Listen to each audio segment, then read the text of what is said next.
What's going on, guys? It's your boy beatsbyash, back at it again with another banger of a video. And today I want to showcase to you guys one of the most enjoyable Duskmourn drafts I have gotten to experience thus far, utilizing Kaito, Bane of Nightmares. Now, I did not think this was going to be as much of a powerhouse as it actually was, but I'm about to showcase why this is one of the coolest cards to play with in Duskmourn draft. So without further ado, let's get into the goo. Alright, welcome to another Duskmourn draft on the channel, and it is our first time opening Duskmourn's only Planeswalker, Kaito, Bane of Nightmares. I'm not gonna lie, this guy is not very exciting, and you can basically ignore all lines of text on this except for doing the -2 to put stun counters on something, and then later on using the plus ability to get it back up. There's only one ninja in the set. It is a rare. It's unlikely we get it, but this card is really cool, and we have to select it for the culture. I'm a man of the people, and I'm here to get content, specifically Kaito content, because ninjas are indeed based. So we're gonna start off with Kaito, Bane of Nightmares. I think this card is honestly the best in a green-black deck splashing blue. We'll see where we end up. Okay, well, we may end up in green because there is a Balustrade Worm. Honestly, this is a card that's more likely to end up in our deck, but we very easily could play both, and this is just a great card in any Delirium green deck, which are all of the green decks, so cool. This pack is overall just very unexciting. I think I'd rather have a Murder than a Winter's Intervention. I already have a large incentive to be base black to use this Kaito, so there's a Valgauth Slayer, and like this card would be really good for tying our mana base together. Plus, this card can be used to trigger any eerie effects, which is nice. There's also a Say Its Name and a Monstrous Emergence, two cards that I value pretty highly. I feel like removal just goes like so quickly in this format that it's like really difficult to pass up on. And especially like Recursion is just so nice with the Balustrade Worm, because like milling this card and then guaranteeing sorcery is just so huge, because sometimes you don't end up with that many sorceries in your deck. So I think I'm going to go Say Its Name. Say Its Name to me is like a B-level card.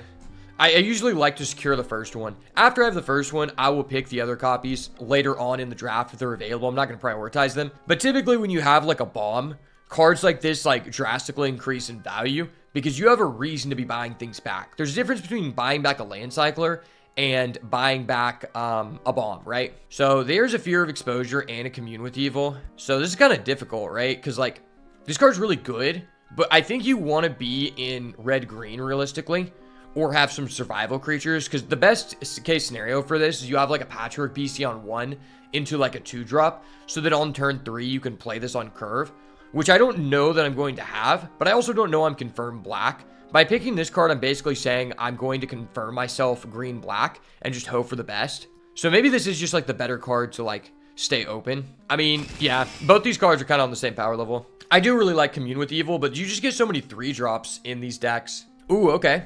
There is a Terramorphic Expanse. That is the exact kind of card I'm looking to see in these decks, considering I already have a reason to be doing Delirium things. And it just helps out our mana base to be able to justify putting this Kaito into our deck, like, which no matter what happens, I have to play the Kaito for the content. It is what it is. It is what it is, brother. The Kaito must go in at all costs. We're bundling the Kaito together. This is like a primary example of how to bundle. And if we get the blue-black ninja girl, we have to throw that in there too. The two ninjas are just buddies. Like, we have to do it, even though there's really no incentive to splashing a 2-mana card. It's a ninja. Like, we just have to do it. Okay, cool. We get a Werewatchdog.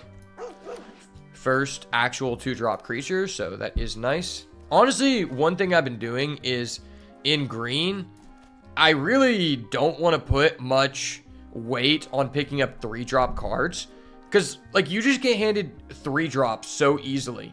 Most of the filler green cards are 3 cost, and sometimes when you end up with too many of them, you end up thinking you have more playables than you actually do. Like here, this is a Grasping Longneck, and it's like, okay, you can play this card, but you're probably going to end up with like Cryptid Inspector also, Fear of Exposure. Like you just end up with a lot of 3s. At the same time, Final Vengeance, I just haven't really found that beneficial outside of a, like, unless you have rooms, it's really hit or miss whether this card actually goes in your deck, because you need to like have good things to sack, which is like kind of a red-black thing inherently. Okay, there's a second Terramorphic that is actually so based. I don't think I've gotten to start with 2 Terramorphic in like 20 drafts. This is a premium level card, and people just don't recognize it. Sometimes this card wheels. Like, this is a card that I am willing to pick up like pick 3. Like, that's how good it is. Just because like if you're in a green deck and you're starting off with this, it just means you can play whatever the best card is that's handed to you, regardless of color. Like, I could legitimately take this Glassworks, but Crypt Inspector is a card that I value pretty highly. This is why I didn't really want that Grasping Longneck, and I'd rather, like, there's like a 30% chance this Final Vengeance goes in our deck, but if it does, it's going to have a really high positive synergy on our deck if it makes it. Whereas the Crypt Inspector is just always going to go in our deck, most likely. Actually, I'll take Friendly Teddy. I don't have an artifact yet. It's actually really surprising how good Friendly Teddy is, because he trades off with any Manifest Dread card, and he's just like an artifact. Like, you don't even need the ability. It's just like, he's a 2-drop that if you go against like a red-white aggro deck, which is probably the counter to the deck we're trying to play, you at least don't miss a 2-drop and don't like auto-lose. But if you don't see him, then you just mill him and you get a free artifact, which is like pretty beneficial if you don't end up with artifacts. Keys to the House is also one that I like quite a bit. I usually play Keys to the House in my Jeskai decks. Because like oftentimes your best like controlling blue-white decks want to splash rooms from red. All right, rare is Silent Hall Creeper. Good card, but I'm not too sure I want to be playing this. I mean, I could be green, blue, splash, black. That is an option. Then I'm losing my 1 piece of removal that I picked up. It didn't feel like blue was super open also. I mean, this is just a bomb. If I'm not taking this, I'm taking a Say Its Name, which I do think works really well in this deck. But I think the deck just overall works better as a green-black base, if I'm being honest. In order to get me to be green-blue, I need to see Oblivious Bookworm. Like, Oblivious Bookworm is actually just a better card than this card. Okay, there's a Growing Dread. That actually feels really bad. Yeah, that really hurts. Okay, now I'm wishing I had the Silent Hall Creeper. But that's just because there's, like, no good cards in this pack for us. Like, this pack is entirely, like, red. There's a Patch Plaything, and there's a Scorching Dragonfire, and those are, like, the 2 best cards in this pack. And I just don't see us really playing this Meat Locker Drown Diner. Because Kaito Bane of Nightmares is basically just a better Meat Locker. And you don't really want too many of those in a deck that's trying to be proactive. I could take this Commune with Evil. I could also just take this Stalked Researcher. It's like a 2-drop that creates a roadblock. It makes our Fear of Exposure better, because it's like a fairly decent thing to tap. And it works with the Growing Dread. But picking that up pick 3 just feels like such a waste of a card here. I think maybe I'm supposed to speculate on this Commune with Evil. Okay, there's a Patchwork Beastie. That's just an easy decision. Card is just great, and it's going to be good in any deck where you want to get Delirium. Okay, that came out of nowhere, but thank you for the sub, my guy. All right, well, maybe we aren't playing black as a main color. Maybe we're throwing these away to get this Unnerving Grasp because this card is just extremely powerful. Yeah, that probably is the thing. I could splash this Final Vengeance and this Kaito. Like, these are the 2 cards I'm willing to splash. Or I'm just taking this Monstrous Emergence to be safe. This card is just an A-level card, and I have the Growing Dread. I should probably just take this. Because, like, pick 5, that is a pretty late signal. Okay, and to follow that up, we get rewarded because there's an Unable to Scream. And black is not really hitting this round, so... Okay, wow, we get a Bottomless Pool too. Very, very premium transition into green-blue here. I guess I'll pick up the Flesh Burrower. It is a 2-drop. We are lacking that department. So, yeah, this is going pretty well. And the 2 Terramorphic kind of, like, gives us more of a liberty to do different things here. I guess I'll take this Tunnel Surveyor. I don't think this is really a good card, but if we end up with, like, that Stalked Researcher and it wheels, it could be a little bit better. And it is 2 things to tap for the Fear of Exposure. It's also just like a good roadblock. Like, it's a double roadblock. So, do we have an Anthropede already? No, we don't. Okay. I always like to have one Anthropede because every once in a while you go against someone who has like the doll machine that gives you a 1/1 toy every time you attack. And then you can pay 6 to turn everything into their power equaling the total amount of creatures on board. And that's really like the implication of this card is sometimes you go against someone who has a mythic rare room and you just have to throw this in your deck. Okay, so we do get the Stalked Researcher back. That's cool. We have a total of 4 enchantments. It's not really enough for us to... Like, we just have this Bottomless Pool. If we had 2 others, I would take this Central Elevator. Because I actually really like the Central Elevator. And this isn't a deck that's going to play Skullcrab, to be honest. Wow, that was a very interesting pack because we started off looking to be green-black, and now we're green-blue. Rare is Valgoth Terror Eater. I do think this card is pretty good. It is kind of difficult to build around, but if you actually have, like, a reanimation package it probably is the best thing in the format to buy back.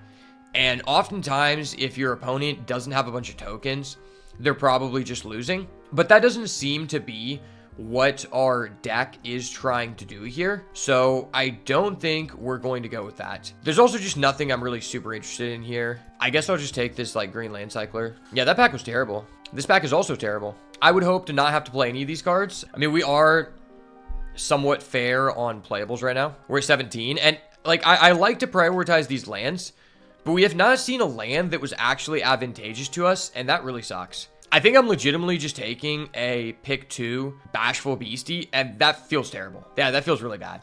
But I think I'm supposed to do that here. If I'm not taking that, I'm taking the Fear of Falling. And this card is just overall more synergistic with our deck, I believe. Ooh, okay. There's a Spineseeker Centipede.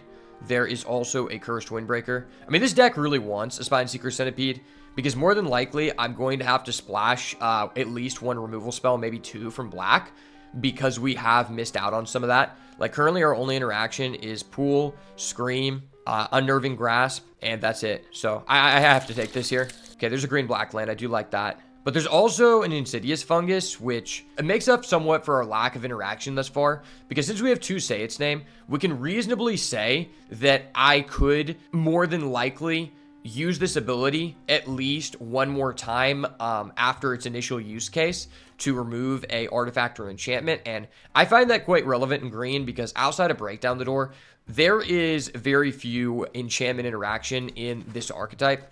So that is a good pickup here. And it's felt like there's been like a lot of good red interaction going around the table. But realistically, it's been nothing but interaction. Like it's just been all interaction. And that's not really what I'm looking to see to maybe move into red, especially when we already have a Kaito that we're kind of somewhat committed on. I could take this Chandelier. You could probably argue this deck is decently good at milling. I wouldn't say it's the best, so I don't know if this is going to go in our deck, but it very well could. Okay, there's another Insidious Fungus, or there is another Spineseeker Centipede. With the double Centipede, I can probably play this Murder. Yeah, I probably can play that Murder that's in the side deck currently with this.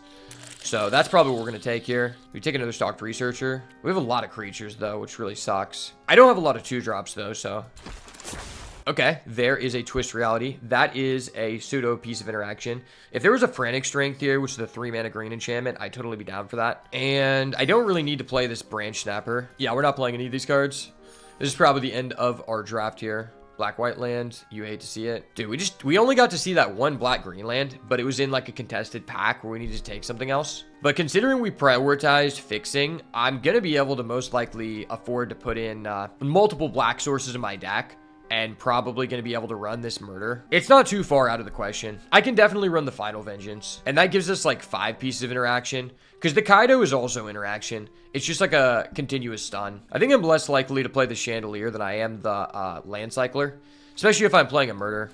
Yeah, the Murder is probably better when we don't know if we're going to go first or second, so we can take that out, and then we play the Found Footage. Okay, that works. All right, this hand goes hard. This hand goes hella hard. So this is a weird situation because it's like, I really need a double blue.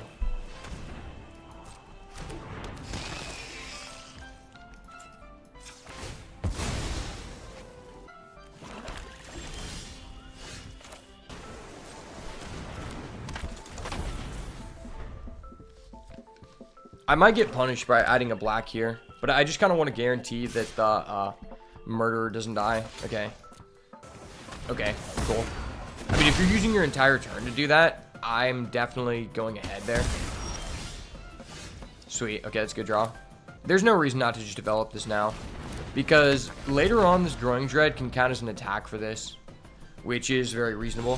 He's just going to pass. Okay, I get a double blue. Huge. I'm going to just play this to get our attack. Oh, he's stuck on 2. That's insane. Oop. Nice. Now if we flip this and we get Delirium, it'll be a 4/4. That's pretty big. 4/4 Vigilance is like a lot. Derelict Addict. Okay. Whoa, that was disgusting. Nice. Boop. Yeah, I love this card. This card's so stupid. This card is so stupid. It just does so much. There's like no way to reasonably answer it. Okay, we just win. Cool. Let's go. We love winning. Okay, this hand just has all 3 sources with a turn 1 Patchwork Beastie into a turn 2 Wary Watchdog. That's all you gotta tell me, okay? Okay. That was nice. Please be something I can mill. Oh, I can't mill that. I can't mill that. Card's just too powerful. That sucks so bad, dude. Oh, I realized something.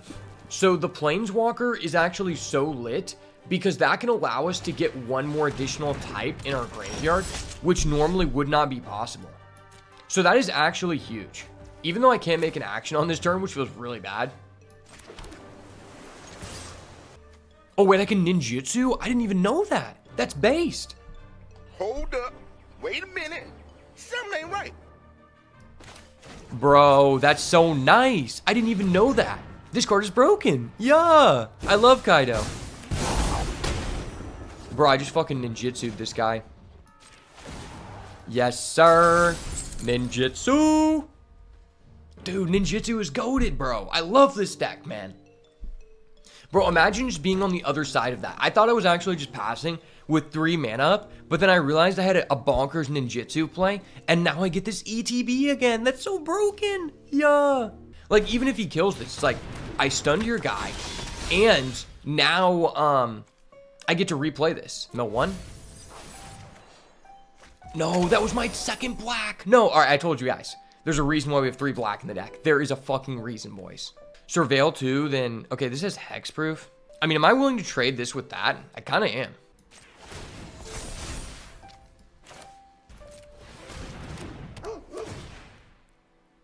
Oh my gosh. Oh, wait, no, that's a black, though. That pays for our murder. Fuck. I'm passing him Delirium, but I'm going to have a murder. Murder is huge with this Kaito, because that just guarantees I can, like, chomp and then live. Damn, that feels so bad. That's our 3rd black. We actually can't mill that. Yeah, dude, that was a crack play. No, no, no. Hold up. Wait a minute. Something ain't right. Okay, well, now I know what I'm doing. I am milling. I am milling this black. Wait, he let me keep the murder? What the fuck? Okay. He actually just let us keep the murder? Okay. Wait, why would he make us discard this? We can just replay this from the graveyard.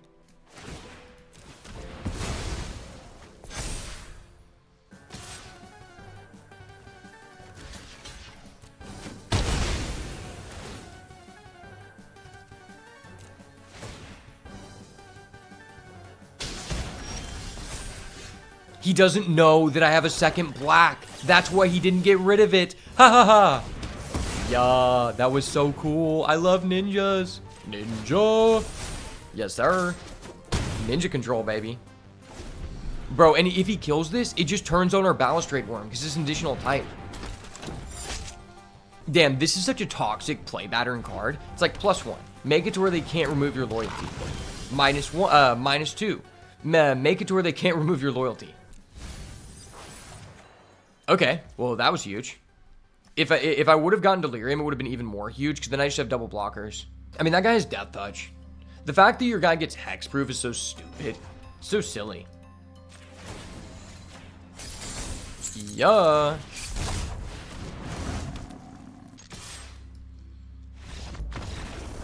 Let's go. Cha-cha-cha. The ninja way. That is my ninja way. Dude, that was some Naruto shit. Okay. Am I thinking what you're thinking, chat? I hope we're thinking the same thing, because all I see is a Kaito, and that's not a keep. If it's a Kaito, I gotta keep. It is what it is. It is what it is, boys. You see a Kaito, you keep a Kaito, okay? You see a Kaito, you keep a Kaito.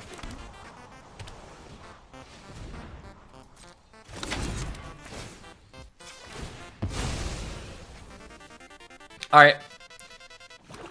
The triple black charade. And we get a blue? Okay, that's actually just dirty.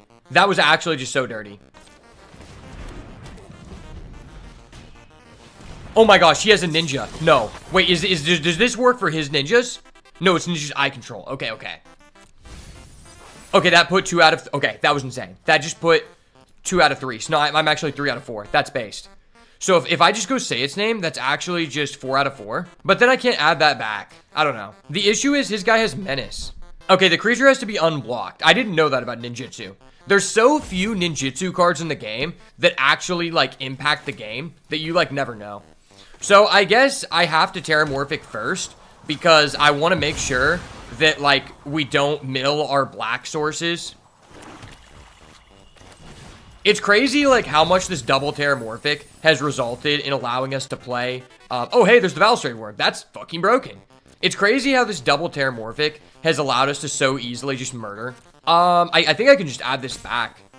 Like, I don't think I want to, like, play this for 4 mana. I think I'd rather play it from hand first. Like, that's just genuinely better.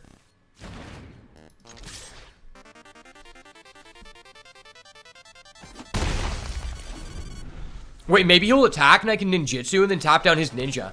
Dude, I'll just show him who the better ninja is. This is a pro strat. I'm about to show him the better ninja is. Oh my gosh, I actually get to show him who the better ninja is. But what if he negates it? That wouldn't be my ninja way if he negated. That's really scary. Yeah, I'm not gonna ninjutsu. Please appendage amalgam. Please appendage amalgam block. That would be so insane.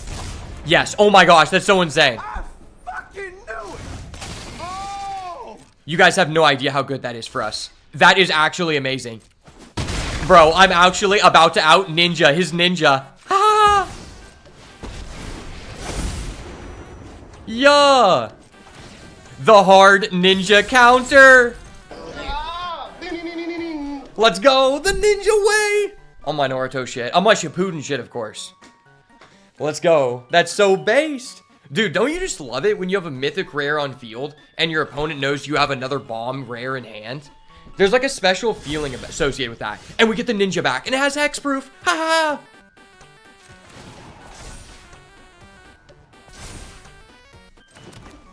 I mean, this is uncounterable. Is it greedy for me to play this and just attack him for 9? Because if he has another flash creature like an appendage amalgam, he obviously held up mana for a reason. I think I don't want to attack with this because I genuinely care more about my Kaito.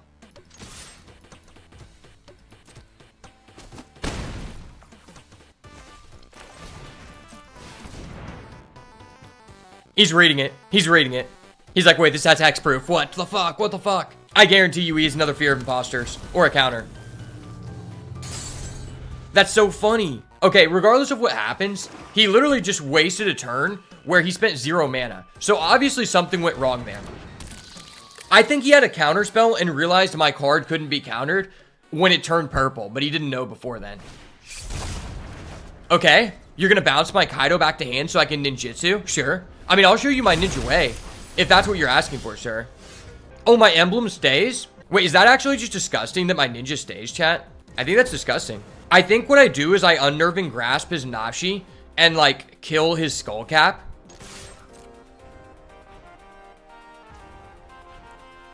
I could ninjutsu. No, that's not worth. Yeah, it's not worth it to ninjutsu.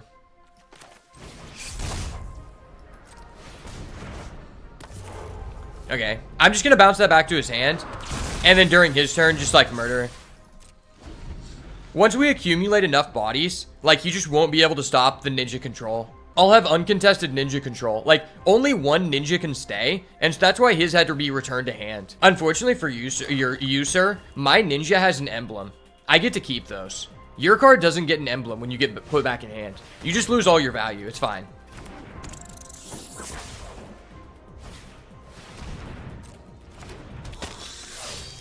I kind of just want to murder this, and then I just, like, tap that down, and then I have 2 blockers for my ninja.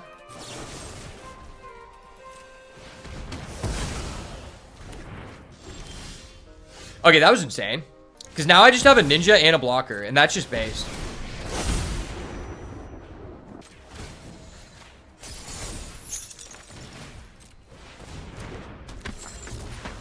I mean, I could just attack with both. If he's not blocking and he's attacking my Kaito, he's going to be at 1 HP. I mean, there's something to be said about that. Yeah, he basically had to block. That makes me think that this is like another dashing bloodsucker or something. All I can say is we currently know who has ninjutsu control and who doesn't. And it's me. I currently have ninjutsu control. I think this person is just dead. Like, they're just dead. Let's be real. Yeah, my ninja way has been fulfilled, sir. Okay, this hand doesn't have a ninja, but it does have all of our sources in a 3-color deck.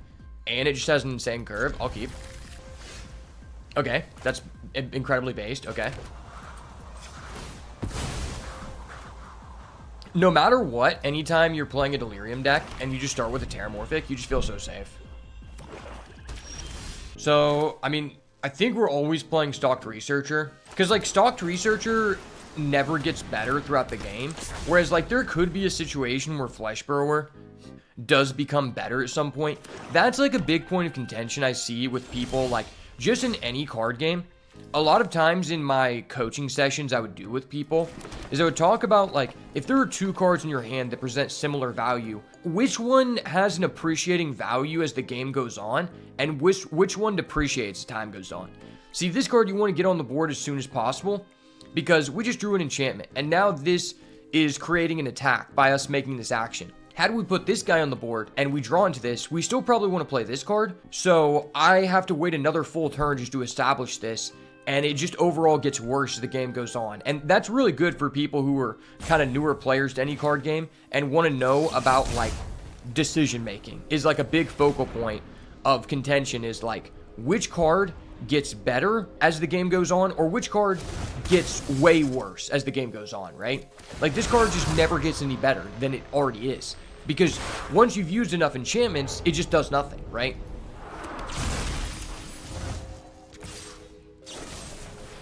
Okay, see, that was amazing. This guy just murdered our 2-mana 3/3 that can conditionally attack. I mean, that is the best case scenario that you're looking for. Like, if he's using his interaction on that, you can tell that this person either has a bad hand and was forced to make that action because they didn't want to pass with no mana up. Or no, there's no reason for them to do that. Let's be real. Because they could just hold... No, they couldn't hold that up. Okay, yeah. Yeah, I mean, that's just a bad action. I think if the other person had any other form of action in their hand, that is just a terrible decision to make, in my opinion. Okay. I think I already have a land, but I also already have a sorcery, so I'd rather not show him this. One big thing to know about Manifest Dread is, I've kind of said this at the beginning of the format, but when you reveal a Manifest Dread, if you don't reveal double creature cards, you want to select your target as fast as possible, because that makes the other person potentially think that, oh, he auto-selected that card because it was the only creature, so I'm going to assume it's a real card he could flip. Versus if you sit there and think about it, and the card that you send to the grave is a non-creature, they're going to be thinking, oh, that's obviously not a real card, and they were just thinking about, like, for other purposes, such as Delirium, which one is better to put in the yard. And that does come into play quite a bit.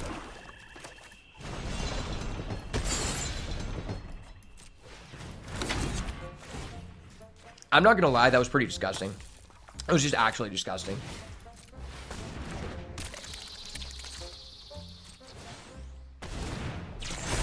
Yeah, no ninjas needed, brother. No ninjas needed. I just hit this guy with a tempo bounce top deck into another tempo bounce top deck back to back. And then now I'm threatening to activate this and start drawing cards. And this guy's replayed the same game piece that requires setup to have agency for the third turn in a row. Like, that's really sad. I feel kind of bad for this guy. He hasn't even gone to Eerie Trigger this one time, and he's played it in both games. That's actually really funny. Okay, I think here we're actually supposed to activate the locker room, because by doing that and attacking with the Flesh Burrower, we're guaranteed a card. Because there's no way he's throwing this away for like a 2/2, right? I highly doubt that. And we're going to hold this guy back, because even though he's worth less damage, he is an all-around better blocker, because we do want that trigger. Oh, that was insane. Wow, that was actually crazy. I feel kind of fucked up for doing this, but no one ever said I was a good person. Boop, I fluked the pig. So a lot of people think that this card is better than it is. The way you should look at this is just instant speed Manifest Dread, because more often than not, the card you reveal is not going to be a creature. So you shouldn't think that this is going to very likely give you a +1/+1 counter. And that's why, since I already got one +1/+1 counter off of it, I'm more than happy to sacrifice it versus any other game piece on the board, right?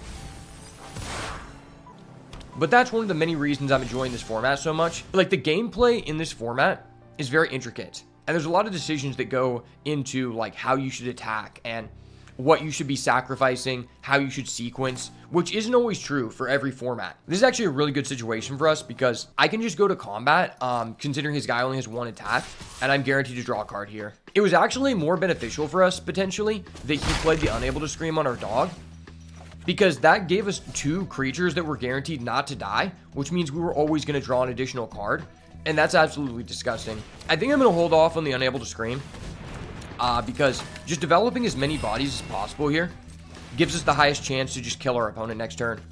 And considering this guy gives us 2 bodies, it just makes this card free to play. And then I'll hold an additional card in my hand, because sometimes if you're going against a black player, they have a Fanatic of Harrowing, which is a 4-mana 2/2 that makes both players discard. So if you don't keep a land in your hand when you really just, it doesn't matter if you put it on the field, they can make you discard your last piece of interaction, and that could have been the difference between us going for lethal next turn and not. It's little things like that that win you more games overall and result in giving you the highest win percentage you can have. So here, is it worth it to it's probably worth it to Unable to Scream on that. Like, I don't really care about any of these things, and by eliminating 1 power, my Fear of Exposure literally cannot die. And I'm going to attack with the worms because worms are based. We'll attack with the 0/2. Because, fuck it. We're just like that. Maybe he'll be based and block the 0/2 with the 0/2. Okay, he's not based. Okay. I gotcha. You're just going to die. Cool. I get it. You just want to die. GG's, brother. Yes, sir. That is my ninja way. Let's go. Shout out all the Shippuden homies. I'm not going to lie, guys. I played with Kaito in one other draft before, and I think I was splashing it as well, and it was never this good. I think the ninjutsu is just with us, brother. The ninjutsu is with us. But also, I think we've been getting kind of lucky in regards that everyone we've been playing against has been playing decks where they can reasonably only drop 1 game piece on the board per turn, which makes Kaito really unfair, because he's basically like a infinite use Meat Locker and Drown Diner. That's the way that I look at this card, is in a simplified game state, he's just an infinite use Meat Locker Drown Diner. So we have a decision to make here. I can go for a random hit, say its name, or I can go for a guaranteed land for a green. But I don't really need another green, and my hand is pretty stacked. And hitting a black here would prove to be pretty high value.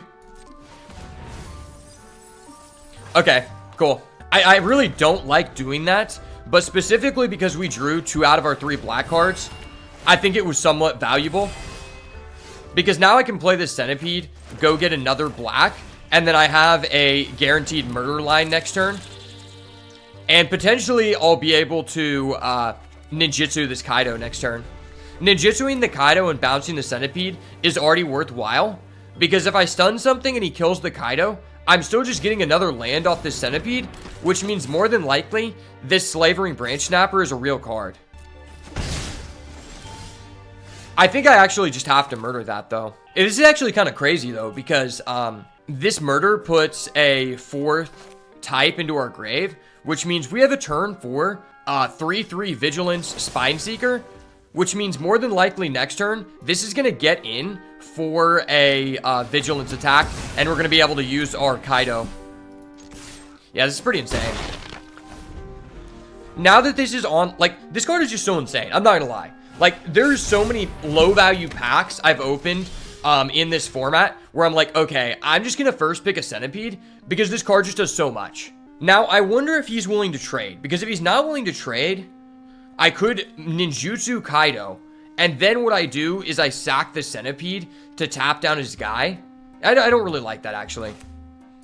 I think it's better just to do this, because I want to develop as many game pieces as possible for the Kaito to have protection when it comes out. But, I mean, I'm obviously just going to Final Vengeance that.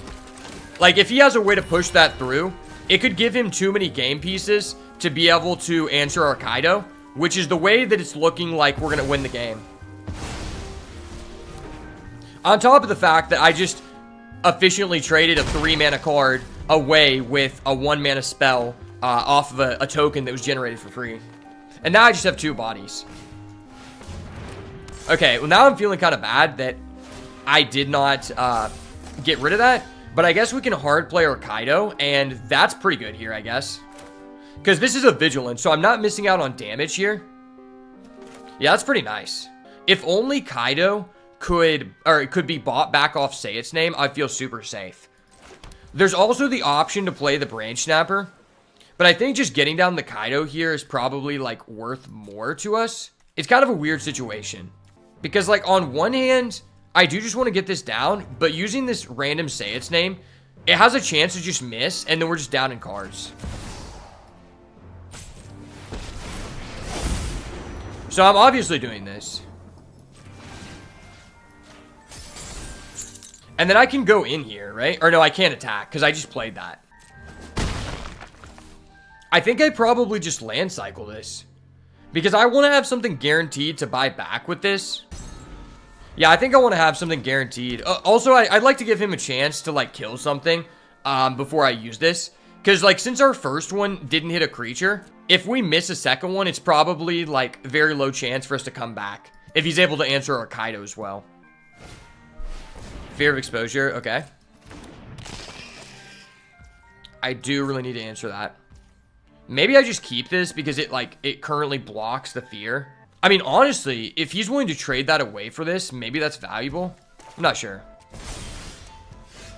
I think I just play this. Because I have three blockers I can chump to protect Kaito.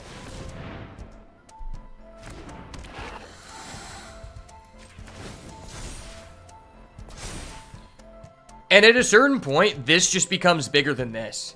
There's almost a merit to just attacking with everything because this has trample. That is interesting. He blocks this, he takes 5, he goes to 6. That's still sunned. And then I have a trampler. But I also have a Say Its Name. Maybe I should just, like, not be a pussy. But then if he doesn't block this, yeah, I don't know. I think I'm just going to accrue value. I'm just going to be conservative here. I'm a Republican. That means I don't let other men come in between my legs while I'm on my back. That's a mixed martial arts reference, in case you missed it.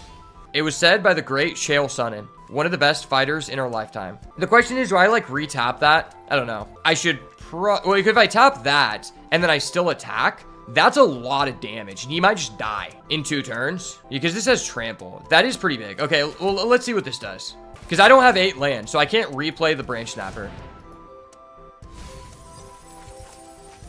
Okay, that was actually just fucking broken. Okay. I don't have double green. That actually is AIDS. If I play a land here and then replay this and then tap down his guy, that's a lot of damage.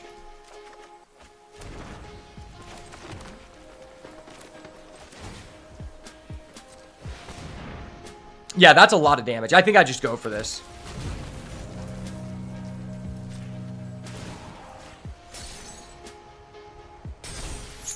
I mean, what is he gonna do to this? Like, this is just so much damage. Like, I'm on some ninjutsu shit. Bro, what the fuck?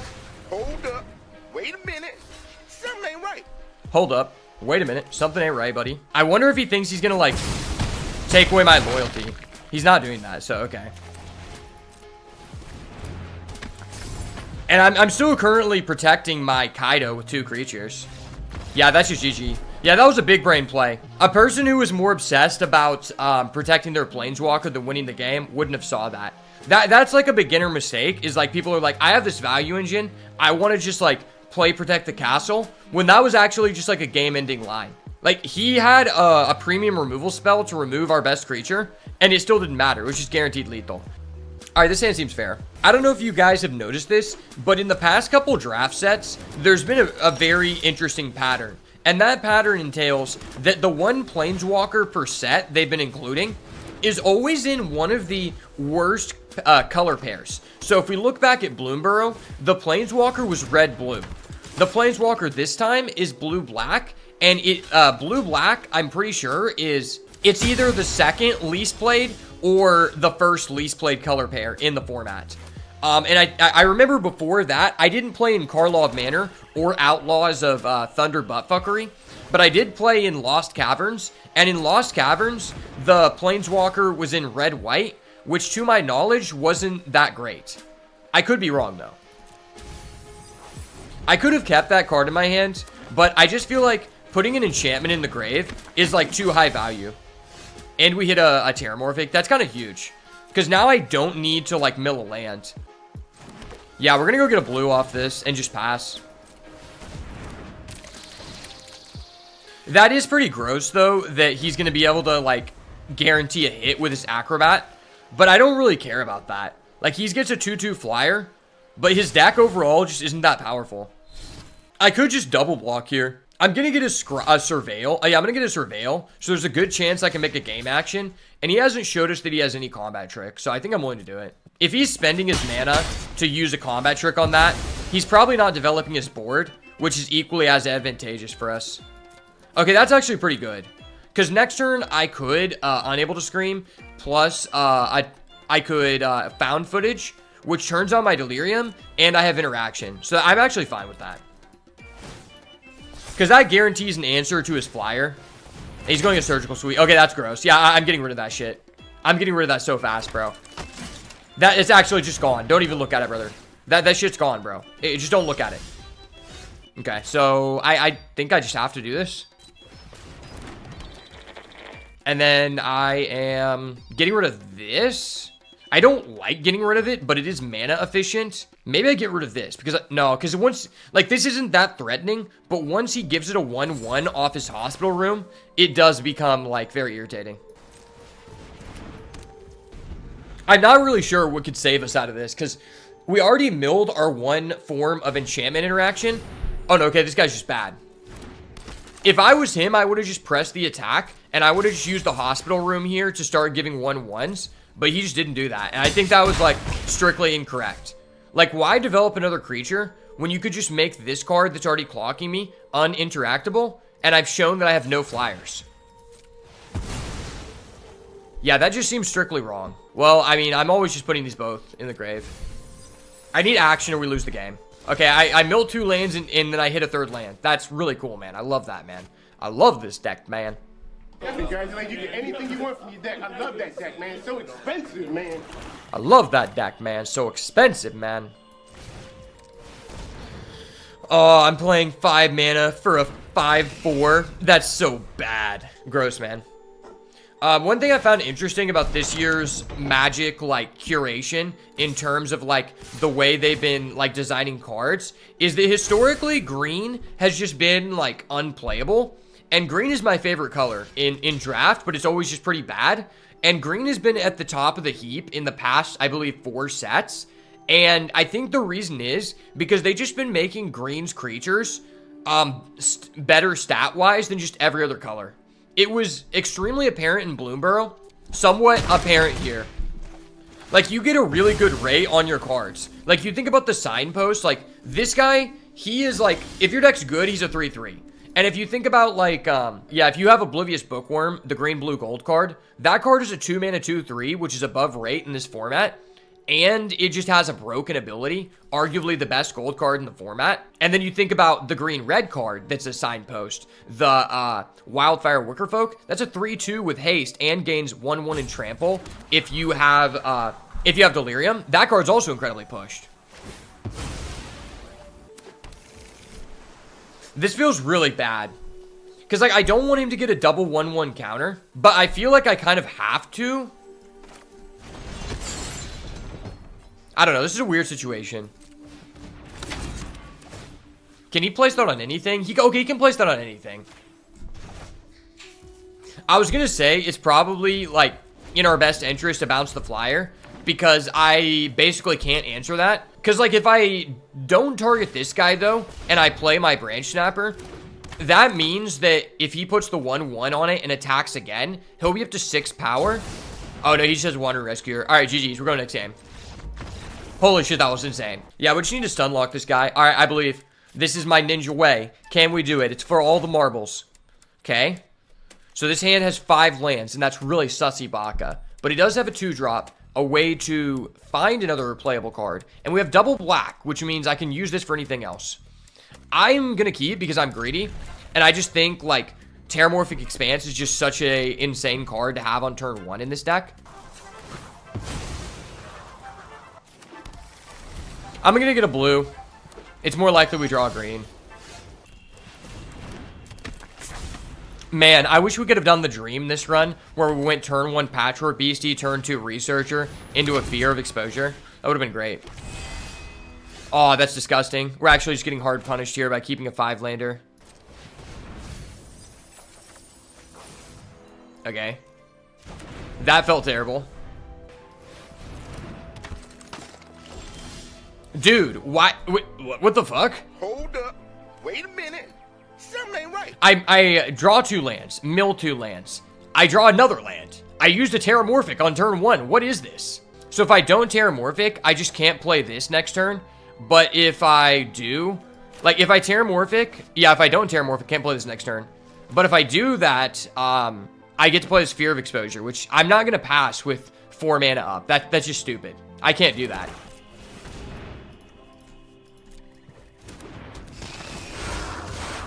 Yeah, I basically just have to hope that we draw into a game action. It's a sub 30 chance for us to draw into a land. Okay, that's good. That was actually really good. Well, actually not really good, because then I'm trading a game piece for a game piece. I don't really want to sack this. I don't want him to exile my graveyard, but it's not really high risk right now. He probably has that white card that kills something, and it costs 2 if it's tapped. I'm not doing that. I'm just going to get a double green, and the next turn I could, like, play this and sack. I just don't want him to get in with his veteran. Oh, he's stuck on 3 lands. That is good for us. Okay, that was real. That was a real top deck. For real. For real, for real, boys. Gosh, this Final Vengeance feels so bad.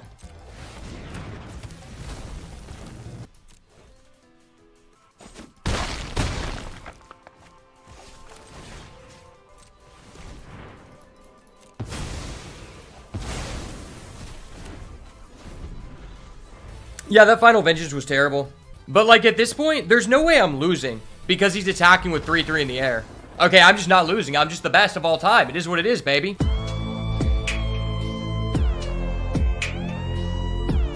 This is my ninja way, boys and girls. Welcome to my ninja way. Believe in the Kaito. The hype is real. I'm really surprised that guy conceded because it was like a 50-50 game state. Depending on what was in his hand and what he drew, like, the game was going to go on for like 3 turns. All right, well, that was an awesome draft, and I'm glad that I got to at least showcase the one planeswalker of this set, Kaito, Bane of Nightmares, in a video for the duration of this format. And I have to say, with the changes to being one planeswalker per set, this is probably the coolest one I've seen thus far in the Play Booster era.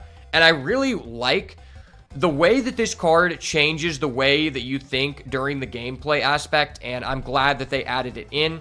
Let's do a quick little review of the deck before we end the video. So, I already talked about Kaito. He was an insane card to splash, and Balustrade Worm was another highlight of this deck, filling out our rares here. But I think what really pulled this deck together were the 2 Terramorphic Expanse and the 2 Spineseeker Centipede. Guys, I cannot be higher on this card. This card is such a first pickable card in a pack without a bomb rare, especially if you're in like a competitive draft. Because it just leaves you so open to do whatever you want. And as you saw, I believe in the second match, we were able to turn on Delirium on turn 4 of the game, which made this card a 3/3 Vigilance on the first turn it could attack, and was very advantageous in the same hands where we draw it with Kaito, because then we stunned their guy, could still pressure them, while also leaving up a chump blocker for the Kaito, and I just think that really went a long way.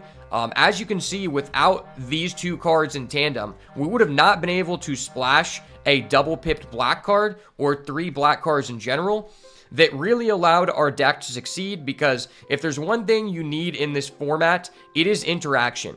I would much rather have plentiful amounts of premium interaction versus premium threats or ways to end the game. Just because if you can't interact with your opponent in this format, you're probably out of the game if you go second. Like, it is that bad. And so it really went a long way to pick up the mana fixing. And I highly advise you to be looking at the dual lands in the packs. And if there's not a bomb in there, I'm picking a dual land that I think I might potentially play. We didn't see any dual lands besides a green-black that was contested by a pretty good card in the form of Insidious Fungus. But if it's a card that's like a lower value filler card that you like could play, like if it was contested by a Tunnel Surveyor, I'm taking that land every day, because those are the picks that allow you to pivot into the open lane when someone cuts you off. and drastically change the shape of your deck and what you can do in this format. The fun things to do in this format and the creative ways to brew are often facilitated by those dual lands, so pick them at the appropriate time and don't let them go late, because once you get into pack 3, you're just not getting those dual lands late because people realize they need them. And as well, we also had a Unnerving Grasp, to say its name, a Wary Watchdog. We just had like a good package of Delirium enablers, such as like the Bashful Beastie 2, and the Found Footage was pretty good. This is one more card I wanted to highlight just because in decks where you're playing 3 colors and you want to make your mana base better, this is a great inclusion because before putting this in our deck, we only had 1 artifact, and when you have great Delirium payoffs such as Centipede and Worm, this card just gives you such a higher chance to get that online immediately. And I really like that in these decks. So you don't want to sleep on this because you can get these very late. And it's oftentimes just a decision of like, I have this in the side deck. Should I put it in or not? And many people just decide that they're not going to do it because they think this card is bad. And that could not be farther from the truth. Also, the 2 bounce cards, Bottomless Pool and Unnerving Grasp, those cards are just still insane. They were insane on week 1. And you really never want to pass those up. But overall, this was an awesome run, and I don't think it could have ended in a better way. Being able to showcase that Kaito in multiple matches and really how it could end the game, especially when I figured out you could actually ninjutsu. I didn't know you could do that. Ninjutsu is really broken when your opponent only has 1 creature and they don't block. So thank you so much for getting this far in the video, and if you want to see more awesome Duskmourn content like this, make sure to smash the like button, turn post notifications on, and subscribe to the channel so you never miss another banger. And as always, if it's not the goo, it's got to go. Peace. Ooh,